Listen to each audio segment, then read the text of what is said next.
জয় রাধে। আজকের পাঠ শ্রী চৈতন্য মহাপ্রভুর জগন্নাথপুরীতে প্রত্যাবর্তন, শ্রী চৈতন্য চরিতামৃত মধ্যলীলা খণ্ড, শ্লোক 56।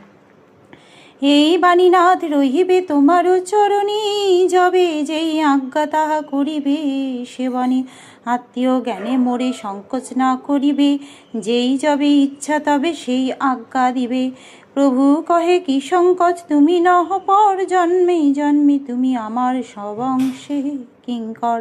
ভবানন্দ রায় বললেন, আমার এই পুত্র বাণীনাথকে আমি আপনার শ্রীপাদপদ্মে অর্পণ করলাম। আপনি যখন তাকে যা আদেশ করবেন সেই অনুসারে সে সর্বক্ষণ আপনার সেবা করবে।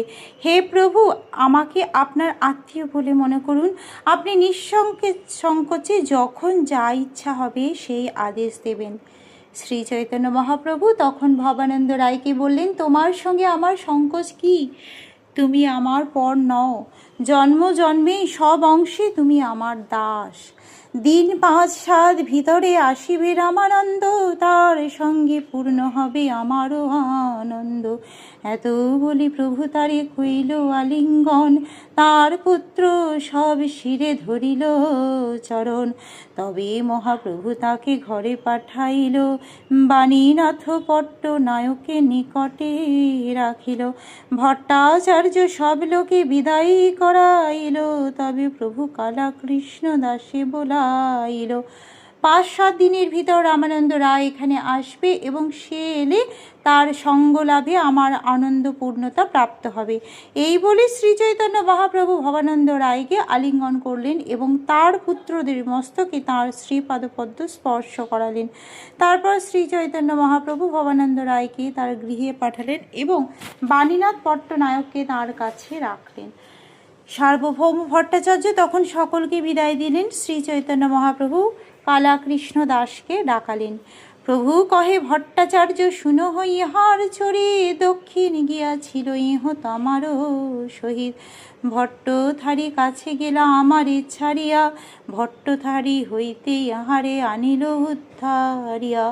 এবে আমি হানি করিলাম বিদায়, যাহা ইচ্ছা যাহ আমার শনি নাহিয়ার দায়। এত শুনি কৃষ্ণদাস কান্দিতে লাগিল, মধ্যাহ্ন করিতে মহাপ্রভু চলি গেল। শ্রী চৈতন্য মহাপ্রভু বললেন, ভট্টাচার্য, এই লোকটির চরিত্র কেমন শোনো। সে আমার সঙ্গে দক্ষিণ ভারতে গিয়েছিল, কিন্তু সে যখন আমাকে ছেড়ে ভট্টধারীদের কাছে চলে যায়, তখন আমি তাকে ভট্টধারীদের কাছ থেকে উদ্ধার করে নিয়ে আসি। এখন আমি একে বিদায় দিতে চাই। তার যেখানে ইচ্ছা সেখানে যাক, এর প্রতি আর আমার কোনো দায়িত্ব নেই। সেই কথা শুনে কালাকৃষ্ণ দাস ক্রন্দন করতে শুরু করলেন, কিন্তু শ্রী চৈতন্য মহাপ্রভু তার সেই ক্রন্দনকে সম্পূর্ণভাবে উপেক্ষা করে মধ্যাহ্ন করতে লাগলেন। নিত্যানন্দ, জগদানন্দ, মুকুন্দ, দামোদর, চারিজনে যুক্তি তবে করিলা অন্তর। গৌর দেশে পাঠাইতে চাহি একজন, আইকে কহিবে যাই প্রভুর আগমন। তখন নিত্যানন্দ প্রভু, জগদানন্দ পণ্ডিত, মুকুন্দ এবং দামোদর পণ্ডিত এই 4 জন মিলে যুক্তি করে একটি পরিকল্পনা করলেন। পরমেশ্বর ভগবানও যদি কাউকে পরিত্যাগ করেন, কিন্তু ভগবত ভক্ত তাকে পরিত্যাগ করেন না। তাই ভগবত ভক্তরা ভগবানের থেকেও অধিক কৃপালু। শ্রী নরোত্তম দাস ঠাকুর গিয়েছেন, ছাড়িয়া বৈষ্ণব সেবা নিস্তার পাইয়াছে কেবা। কখনো কখনো ভগবান অত্যন্ত কঠোর হতে পারেন, কিন্তু ভগবত ভক্ত সর্বদাই দয়াময়। তাই কালাকৃষ্ণ দাস এইভাবে উপরোক্ত 4 জন ভক্তের কৃপা লাভ করেছেন। গৌর দেশে পাঠাইতে চাহি একজন, আইকে কহিবে যাই প্রভুর আগমন। অদ্বৈত শ্রীবাসাদি যত ভক্তগণ সবেই আসিবে, শুনি প্রভুর আগমন। এই কৃষ্ণ দাসে দিব গৌরে পাঠাইয়া, এত কহি তারে রাখিলেন আশ্বাসিয়া। এই 4 জন ভগবত ভক্ত বিবেচনা করলেন সচিমাতাকে শ্রী চৈতন্য মহাপ্রভুর জগন্নাথপুরীতে প্রত্যাগমনের কথা জানাবার জন্য আমরা কাউকে গৌরবঙ্গে পাঠাতে চাই। শ্রী অদ্বৈত আচার্য প্রভু, শ্রীবাস প্রভু প্রমুখ সমস্ত ভক্তরাও তার আগমন বার্তা পেয়ে জগন্নাথপুরীতে আসবেন। সুতরাং এই কৃষ্ণদাসকে দিয়ে আমরা গৌড়ে খবর পাঠাবো। এই বলে তারা কালা কৃষ্ণ দাসকে আশ্বাস দিলেন। শ্রী চৈতন্য মহাপ্রভু তাকে পরিত্যাগ করেছেন বলে কালা কৃষ্ণ দাস অত্যন্ত দুঃখিত হয়ে ক্রন্দন করতে শুরু করেন। তাই ভগবত ভক্তরা তার প্রতি কৃপা পরায়ণ হয়ে তাকে আশ্বাস দেন এবং ভগবানের সেবা চালিয়ে যেতে অনুপ্রাণিত করেন। আজকের পাঠ এই অবধি।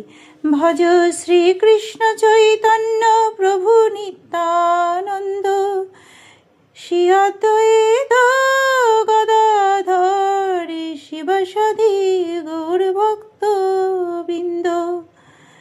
হরে কৃষ্ণ কৃষ্ণ কৃষ্ণ হরে হরে, হরে রাম রাম রাম হরে হরে। জয় রাধে জয় রাধে জয় রাধে জয় রাধে, জয় রাধে।